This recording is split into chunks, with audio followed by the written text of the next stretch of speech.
Baik, selamat malam ya. Hari ini kita masuk pertemuan ketiga. Dari judulnya itu kelayakan dan kebutuhan kelayakan dan kebutuhan informasi. Kelayakan dan kebutuhan informasi. Ini seperti biasa, ternyata judulnya masih salah ya, harusnya analisis. Nah, di sini kelayakan. Apa yang dimaksud dengan kelayakan? Jadi kalau teman-teman suka dengar kata pasti ada kita tuh ingin hidup yang layak. Misalnya layak tuh apa sih? Berarti layak itu cukup. Layak itu bisa dibilang juga bermanfaat gitu ya, atau layak itu pokoknya standar sesuatu itu dikatakan cukup, bahkan lebih dari cukup, itu namanya layak ya. Terus apa yang dimaksud studi kelayakan? Jadi studi kelayakan itu berarti kita memeriksa informasi calon pengguna akhir, tujuannya, batasannya, sumber daya, manfaat dari sistem yang akan diusulkan. Lalu studi kelayakan itu metodenya itu sama dengan pengumpulan informasi, nanti ada beberapa teknik pendekatannya. Jadi ada wawancara, ada observasi, dan nanti ada satu lagi tekniknya, itu adalah kuesioner. Nantinya digunakan untuk apa? Untuk mengumpulkan informasi di dalam proses studi kelayakan tadi. Nah, tadi yang saya bilang, layak itu berarti bisa dikatakan cukup, bahkan lebih dari cukup gitu ya, itu kelayakan. Nah, suatu sistem harus memenuhi kelayakan 4 ini. Yang pertama, kelayakan organisasi, yang kedua, kelayakan ekonomi, yang keempat, kelayakan operasi, dan kelayakan teknis. Jadi, kalau 4 ini terpenuhi, maka sistem tersebut dikatakan layak ya. Lalu setelah kelayakan, di sini ada pengumpulan informasi. Apa yang dimaksud dengan pengumpulan informasi? Yaitu adalah faktor utama dari proses analisis itu adalah memahami masalah sistem yang ingin diperbaiki dan dicapai. Jadi kalau teman-teman semuanya kemarin sudah menentukan apa yang mau dibahas proyeknya untuk kalian menjadi seorang analis ya, proyek di analis kita ini, masing-masing kelompok proyeknya. Nah, kita akan melakukan pengumpulan informasi.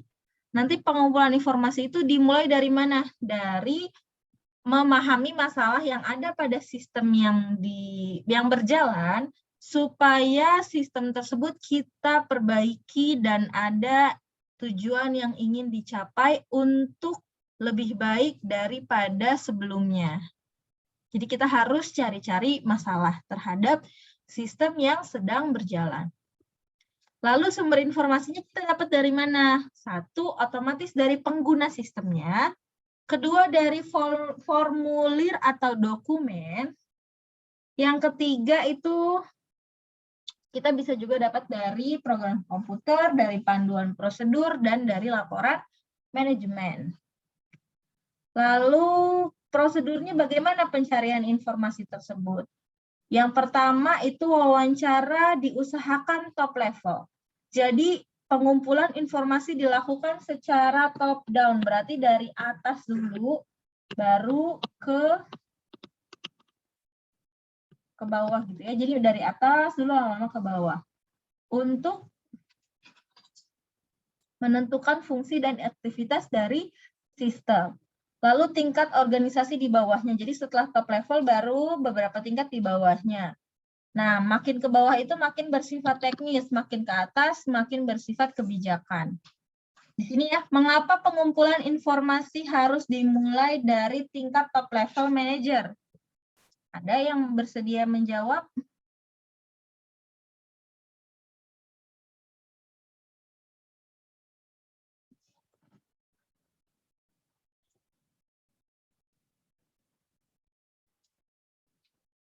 Saya nggak ditinggalkan?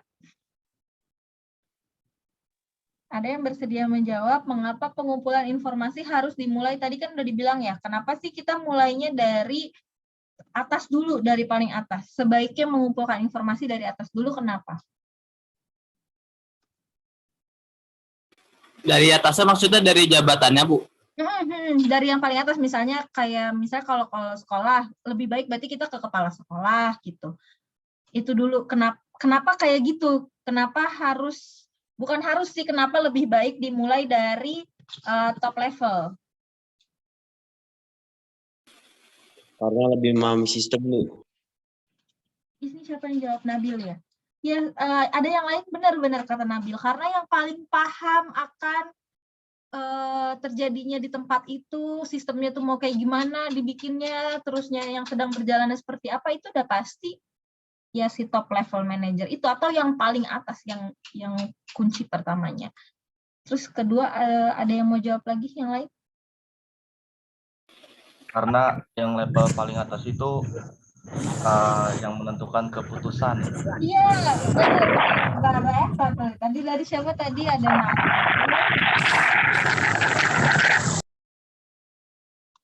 Ya. Kenapa, Bu?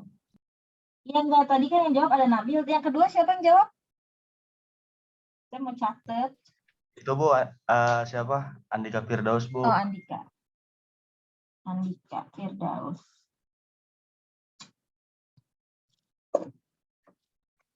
Jadi benar, tadi dua ya intinya, kata Nabil sama kata Andika. Kenapa? Karena yang paling penting tuh gini nih, kalau misalnya mungkin si top levelnya kan nggak tahu apa-apa, Bu, kita bisa ngomong ke bawahnya.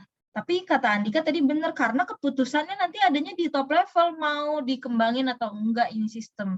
Kan kita jadi analisnya nih, proyek tersebut jadi apa enggak kan tergantung si top levelnya kan. Jadi ya kita harus ketemunya sama dia dulu. Lalu yang kedua kata Nabil tadi ya, karena yang tahu seluk-beluk dari tempat tersebut gitu, kebijakannya itu ya memang dari paling atas. Tapi tidak menutup kemungkinan kita mencari sampai ke bawah gitu ya. Tapi kalau nanti untuk kasus kalian itu, kalau misalnya cukup dari narasumbernya satu orang aja ya nggak apa-apa, karena misalnya masih dalam bentuk instansi yang kecil gitu ya, jadi dari satu orang aja itu tidak apa-apa. Lalu di sini nih ya, tadi alasannya karena mereka memberikan informasi. Terus yang kedua, mengetahui keinginan organisasinya mau dibawa kemana. Jadi yang tadi, mau dikembangkannya seperti apa, mau yang diganti itu kayak gimana, mau budgetnya berapa, misalnya gitu ya. Itu kan dari keputusannya dari top level manager. Terus menumbuhkan kepercayaan kepada manajemen juga bahwa sistem ini memecahkan masalah. Ya iya, kalau atasannya aja udah setuju, pasti yang bawahnya mau nggak mau setuju juga ya untuk menggunakan sistem baru. Lalu di sini ada teknik pengumpulan informasi. Jadi teman-teman ada dua teknik pengumpulan informasi. Yang pertama ada wawancara, yang kedua ada kuesioner. Nah, di sini bisa dibaca pengertiannya. Lalu saya tanya ke teman-teman, kalau misalnya saya sebut siapa ya? Kalau misalnya Erlangga, misalnya di sini ada Erlangga. Erlangga itu melakukan chatting kepada narasumbernya via chat. Jadi misalnya dia di tempat dia kerja nih, dia chat ke bosnya. Bagian manajemen karyawan, sisa informasinya perlu ada yang dikembangin nggak, bos? Misalnya, bosnya nanya nih, iya nih kayaknya untuk penggajian ada yang berubah nih cara perhitungannya, misalnya harus update nih ya, harus dikembangkan nih untuk perhitungan penggajian karena overtime-nya belum masuk gitu misalnya. Kalau ada lembur-lembur. Terus Andika balas lagi, emangnya nanti mau perhitungannya kayak gimana untuk overtime misalnya. Terus lagi tuh. Itu lewat chat tapi ya. Menurut kalian itu wawancara atau kuesioner?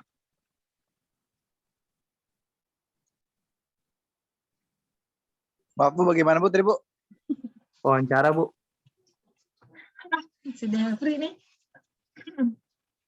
Tadi misalnya Putus-putus Bu, sini saya Bu. Misalnya Andika Andika tadi chatting sama bosnya bilang, nih Andika kayaknya di perusahaan ini nih, di tempat dia kerja nih, bosnya bilang kayaknya penggajiannya harus diupdate deh nih, sistemnya harus dikembangkan karena penggajiannya belum masuk untuk perkalkulasi, untuk ngekalkulasi atau menghitung overtime digaji. Nah, terus Andika balas lagi tuh chatnya.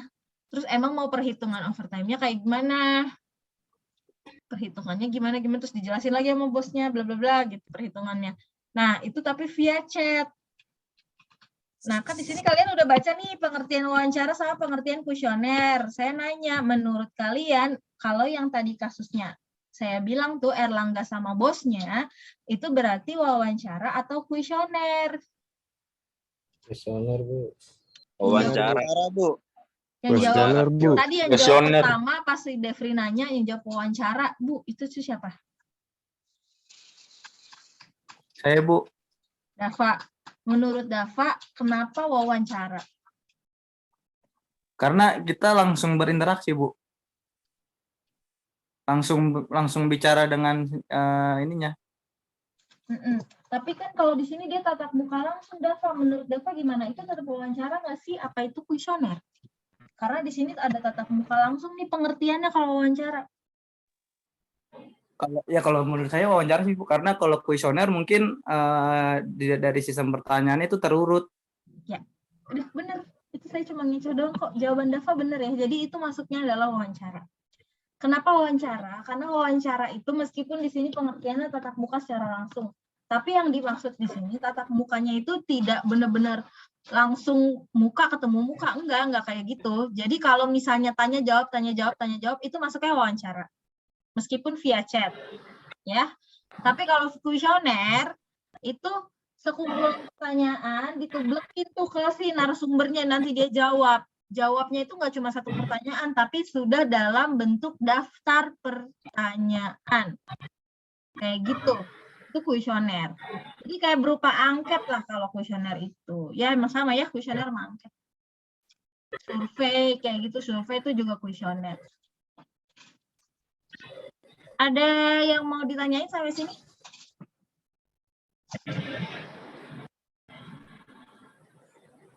Lanjut ya. Lanjut, Bu. Terus ada 5 langkah wawancara. Jadi kalau wawancara nanti, ya kalian sih kalau misalnya nanti kasus kalian kan memang udah kenal secara personal, mungkin bisa lebih santai. Tapi kalau misalnya yang dimaksud di sini wawancara ketika kliennya itu memang kalian nggak kenal sama sekali. Jadi lakukan 5 langkah ini. Tapi kalau misalnya udah kenal, ya bisa cincai ya, karena kan udah kenal secara personal. Jadi bisa agak santai. Tapi kalau ini khusus yang benar-benar kita baru mau membangun relasi dengan klien tersebut, ya itu harus menggunakan 5 langkah ini. Membaca materi latar belakangnya, jadi jangan tiba-tiba datang terus kita aja nggak tahu perusahaan itu bergerak di mana misalnya, terus yang dibutuhin tuh apa, itu kita seenggaknya harus tahu latar belakangnya dulu, produknya yang dihasilkan dari tempat tersebut kayak gimana, kita baca-baca dulu informasinya. Lalu menetapkan tujuannya. Nah, tujuan wawancaranya tuh apa? Mau tahu kan masalah yang terjadi di situ apa, supaya kita bisa mengajukan proyek kita nih nanti jalan di sini gitu. Itu kita harus menetapkan tujuan. Lalu memutuskan siapa yang diwawancarai. Jangan sampai udah ada draft pertanyaannya tapi bingung siapa yang mau diwawancarai. Lalu menyiapkan orang yang diwawancarai dan menentukan jenis struktur pertanyaan. Jadi di sini teman-teman dalam pertanyaan nanti ada 2. Ada yang open-ended sama yang close-ended. Kalau yang open-ended itu pertanyaannya terbuka, menggambarkan pilihan bagi orang yang diwawancarai untuk merespon. Jadi jawabannya itu bisa bebas gitu ya. Maksudnya kalau close-ended itu sudah ada jawaban yang tersedia. Itu close-ended. Jadi contohnya kalau open-ended tuh gini. Kira-kira Pak, yang mau dikembangkan apa aja dari sistem yang sedang berjalan misalnya. Itu namanya open ended karena yang diwawancarai bebas menjawab dan merespon secara terbuka. Tapi kalau close ended itu nanyanya gini.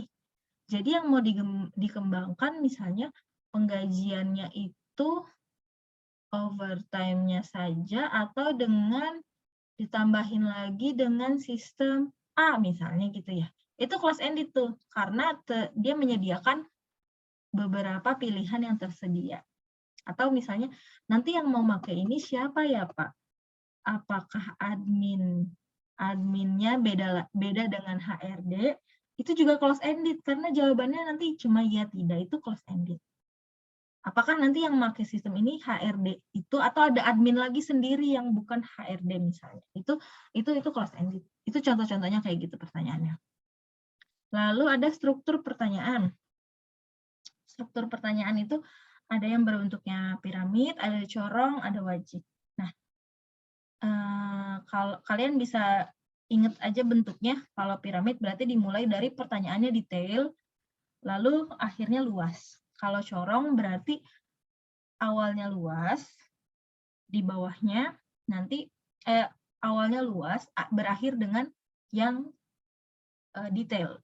Tapi kalau wajib itu dimulai dari yang close ended ya, dari yang jawabannya sudah tersedia, terus luas, terus akhirnya dikasih kesimpulan yang spesifik, jadi diyakinkan lagi, itu yang wajib. Terus jenis-jenis kuesioner ada yang formatnya bebas, ada yang formatnya pasti. Formatnya bebas berarti berisi dengan pertanyaan yang harus diisi oleh responden.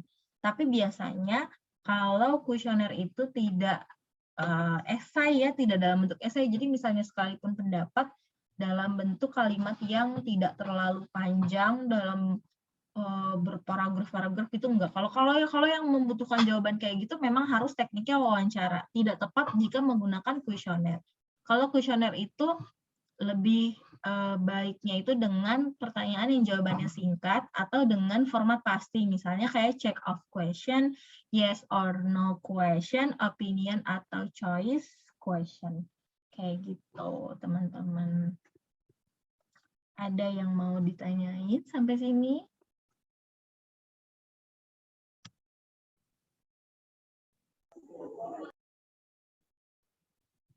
Ada pertanyaan mengenai materi dulu nih ya, kita belum bahas tugas kita. Tidak, Bu. Oke, kalau misalnya nggak ada, kita bahas tugas kita ya.